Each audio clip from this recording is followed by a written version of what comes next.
ఈరోజు తెలుగుదేశం పార్టీ జాతీయ కార్యాలయంలో తిరుపతికి సంబంధించినటువంటి టీడీపీ అధికార ప్రతినిధి సుధాకర్ రెడ్డి విచారణ కమిటీ ముందు హాజరయ్యారు. అసలు ఏం జరిగింది, ఆయన మాట్లాడారని కొన్ని వీడియోలు కానీ అవన్నీ వస్తూ ఉన్నాయి. దానిపైన ఆయన ఎలాంటి వివరణ క్రమశిక్షణ కమిటీ ముందు చెప్పారో తెలుసుకుందాం. సుధాకర్ రెడ్డి గారు ఉన్నారు. సార్ ఏంటి సార్, అంటే మీరు తెలుగుదేశం పార్టీ ఎమ్మెల్యేలు ఇసుకకు మైనింగ్కి పాల్పడుతున్నారని మీరు టీవీ డిబేట్లో మాట్లాడారు. అంతేకాదు ఒక మంత్రి ఏకంగా తిరుపతిలో రూములు తీసుకుని రాసలీలలు చేస్తున్నారని మీరు మాట్లాడారు అనేది ప్రధానంగా మీ మీద చేస్తున్న ఆరోపణ.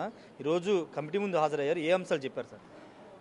సార్, ఒక టీవీ లైవ్ డిబేట్లో రాష్ట్రంలో కొంతమంది మంత్రులు అవినీతికి పాల్పడుతున్నారన్న వార్తలు వచ్చిన నేపథ్యంలో చంద్రబాబు నాయుడు గారు కూడా వాళ్ళని కట్టడి చేస్తామని చెప్పిన నేపథ్యంలో ఒక ఛానల్ వాళ్ళు మీలాగా ఒక ప్రశ్న అడిగితే చెప్పాను.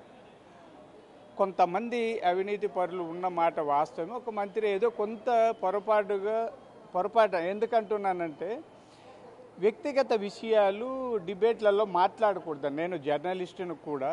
కరుణాకర్ రెడ్డి గారు దాన్ని వక్రీకరించి విపరీత అర్థాలు తీసి ఏదో జరిగిపోతుందన్నట్టుగా మాట్లాడడం వల్ల సోషల్ మీడియాలో అది వైరల్ అయిందండి. నేనేదో మా మంత్రి గారిని ఏదో అనేశానని ఇది పెద్దగా దుమారం లేవు. నిజానికి నాకు ఏ మంత్రి గారి మీద ఎవరి మీద వ్యక్తిగత ద్వేషము లేదు, పగా ప్రతీకారాలు లేదు, నాకు అవసరం కూడా లేదు. ఆ క్షణంలో ఆ మాట చెప్పే సందర్భంలో మనం ఎప్పుడన్నా, మీరు అందరూ జర్నలిస్టులుగా ఒక విషయం ఏదైనా చెప్తే దాన్ని జస్టిఫై చేయడానికి లాజికల్గా చెప్పాలన్న స్పృహతో, అంటే నేను జర్నలిస్టుగా ఉన్న దాంతో కొద్ది మాట దొరిలాను. ఆ విషయమే చెప్పాను. నేనేమి ఎవరికి మీద కోపం లేదు.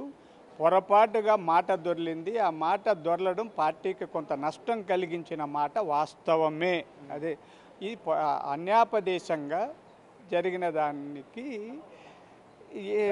ఉంటే పార్టీలో మీరు టీడీపీ అధికార ప్రతినిధి ఉన్నారు, చాలా సీనియరు.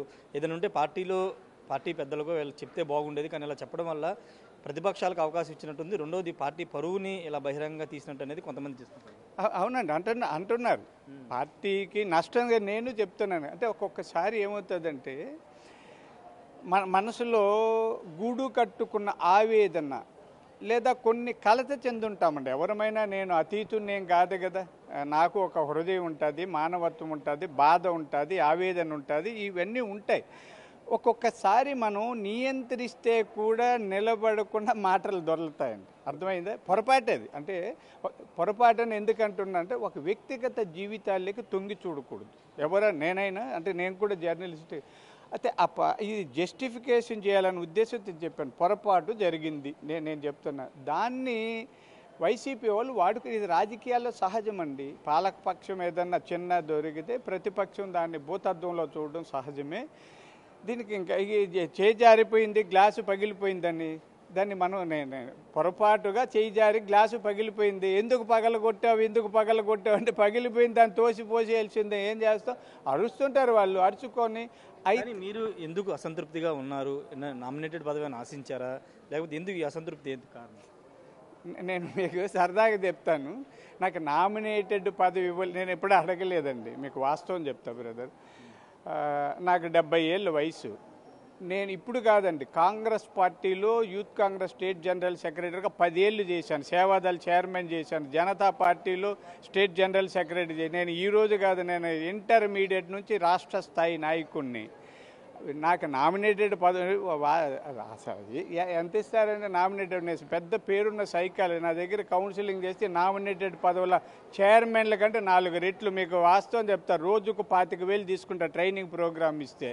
నేను 4 రోజులు నా క్లాసులు చెప్తే నామినేటెడ్ పదవి ఉన్న ఆ శాలరీ వస్తుంది. పోనీ నామినేటెడ్ పదవి వల్ల నేనేదో ఒరిగిపోతే, అంటే ఇది ఎందుకు చెప్తున్నానంటే, పార్టీ గుర్తింపు ఇవ్వలేదన్నా మీరు ఏమనంటే? 5 సంవత్సరాలు మీరు పార్టీ కోసం ప్రతిపక్షం సముద్రంలో పోరాడారు, టీవీ డిబేట్లో మాట్లాడారు, కానీ ఆ గుర్తింపు మీకు పార్టీ ఇవ్వలేదన్న అసంతృప్తి ఉందా? గుర్తింపు ఇవ్వడం ఇదే కదండి, రాష్ట్ర అధికార ప్రతినిధిగా పెట్టడమే గుర్తింపు. నేను చంద్రబాబు గారికి, అంటే ఊరికే చెప్తాను, నేను 20 ఏళ్ళుగా సైకాలజిస్ట్గా ఉన్న వ్యక్తిని చంద్రబాబు నాయుడు గారు పిలిచి ఇచ్చారు. నాకు ఆ గుర్తింపు ఇచ్చింది చంద్రబాబు నాయుడు గారి పార్టీనే గుర్తింపించింది. ఇప్పుడు కూడా నేను అధికార ప్రతినిధిగా ఉన్నంటే పార్టీ నన్ను గుర్తించడమే కదా, నాకు అసంతృప్తి ఏముంది, నాకు ఇంకేమీ ఆశ కూడా లేదండి. మీకు చెప్తా, నేనేం నామినేటెడ్ పదవులు లేదా ఇంకొక పదవులు ఆశించడం లేదు, నాకు అసంతృప్తి లేదు. నేను ఇప్పుడు కాదండి, నేను మర్రి చెన్నారెడ్డి గారు ముఖ్యమంత్రిగా ఉన్నప్పుడు, కోట్ల విజయభాస్కర్ రెడ్డి గారు ఉన్నప్పుడు, పివి నరసింహరావు గారు ప్రధానిగా ఉన్నప్పుడు వాళ్ళతో అరగంట అంటే మళ్ళీ గంటల తరబడి మాట్లాడగలిగే అవకాశాలు ఉన్నప్పుడు కూడా నేను నామినేటెడ్ పదవులు అడగలేను. నేను ఎప్పుడు అడగనండి. ఇది కూడా అవసరం కాబట్టి జగన్మోహన్ రెడ్డి గారి పరిపాలనను ఎదిరించి మాట్లాడే దమ్మున్న వాళ్ళు కొంత, ఎందుకంటే మీకు తెలుసు కదా చాలా క్రిమినల్స్ వాళ్ళు, నేను కూడా అక్కడి నుంచి వచ్చిన వాడినే కాబట్టి ధైర్యంగా నిలబడి మాట్లాడాను తప్ప నాకు పదవుల మీద దీని మీద వ్యామోహం లేదు, నాకు అవసరం కూడా లేదు. నేను వెల్ ఎస్టాబ్లిష్డ్ ఫ్యామిలీ నుంచి వచ్చాను, పుట్టుకతో సంపన్నుణ్ణి. నేను ఎక్కడ అక్రమంగా ఒక పైసా సంపాదించాలని కూడా ఉండదు. నాకు 12 డిగ్రీలు ఉన్నాయి. మా అబ్బాయి కూడా మీ మీద వేటు వేస్తారని ఒక ప్రచారం జరిగింది. ఈరోజు కమిటీ సభ్యులు ఏం చెప్పారు? మీ వివరణకు వాళ్ళు సంతృప్తి చెందారు? వేటుగాళ్ళకి చెప్తున్నా, ఈ వేట్లు పోట్లు వద్దని. నేను పోటుగాన్ని ఆ వేటుగాళ్ళకి చెప్తున్నా. ఈ వేటు అని చెప్పిన సాక్షి పేపర్ వాళ్ళు నేను ఎంత పోటుగాడో మీకు తెలుసు. ఈ వేటులు పోటులు ఆటలు కట్టి పెడితే మంచిదండి. ఇదేం లేదండి, మాట్లాడాము, సంతృప్తి చెందారు. చంద్రబాబు నాయుడు గారి ఇష్టం, అది వేరు. నేను అడిగిన దానికి మీరు అడిగినట్టే వాళ్ళకి చెప్పాను. ఎందుకు చేయాల్సి వచ్చిందో పొరపాటుగా ఆవేదనను వెళ్ళగక్కాల్సి వచ్చింది. నాకు ఆ మంత్రి గారి మీద ఎలాంటి చెడు అభిప్రాయం కానీ కోపం కానీ ఆవేశం కానీ లేదు. ఆవేదనతో మాట దొరిలాను. దొరిలు ఉండకూడదు అంటే నేను ఇప్పుడు జర్నలిస్ట్గా, ఎందుకంటే వ్యక్తిగత జీవితాలకి తొంగి చూడకూడదండి. ఇలా జరిగింది తప్ప ఇక్కడ ఏమి పోటు వేటు కాటు చేటు ఏమీ లేదు. Thank you sir, thank you. మొత్తంగా పోటు వేటు ఏది లేదని చెప్తున్నారు. మాట దొర్లింది, ఆ మాట దొర్లిన కారణంగా దొరలడం కరెక్ట్ కాదని కమిటీ సభ్యుల ముందు చెప్పాను. ఎన్నో సంవత్సరాలుగా జర్నలిస్ట్గా, సైకియాట్రిస్ట్గా, రాజకీయ నాయకుడు కూడా ఇలాంటివి ఎప్పుడూ ఫేస్ చేయలేదు. వైసీపీ కావాలని ఇదంతా ఒక ప్రచారం తీసుకొస్తుందని కూడా సుధాకర్ రెడ్డి చెప్తున్నారు. అయితే కమిటీ కూడా సంతృప్తి చెందిందని చెప్తున్నారు. మరి ఫర్దర్గా ఎలాంటి రియాక్షన్స్ వస్తే చూడాల్సిన అవసరం అయితే కనబడుతుంది.